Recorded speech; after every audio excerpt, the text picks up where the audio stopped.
ওমা এনাও ধরো ধরো ধরো, বাপি বাজার নিয়ে এসছে। রোববারের মাছ বাজার হয়ে গেছে? হ্যাঁ, বললো অনেক কিছুই আছে বাজারে। অনেক কিছু আছে, সে তো প্রত্যেক সপ্তাহে অনেক কিছুই থাকে।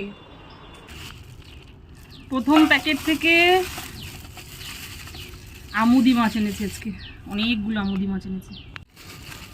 পরের প্যাকেট থেকে বড় বড় পার্শে, বড় বড় সাইজের পার্শে মাছ দেখ পরের প্যাকেট থেকে। পরের প্যাকেটে মাটন, আজকে রোববার তো একটু কবজি ডুবিয়ে খাওয়ার ব্যাপার থেকেই থাকে না, মাটন এনেছে, তার সাথে চর্বিও দিয়েছে।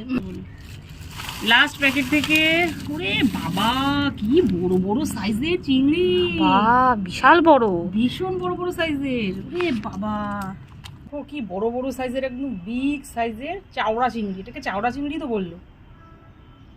এই চিংড়ি খেতে ভালো, গলদা চিংড়ি অনেকখানি বাদ যায়, খেতে ভালো লাগে না, এই চিংড়ি খেতে ভালো লাগে। কি বড় সাইজের চিংড়িটা, এই বড় বড় সাইজের চিংড়ি যদি পাতে পড়ে না, একদম দিল খুশ, মন খুশ, পেট খুশ, সব খুশ।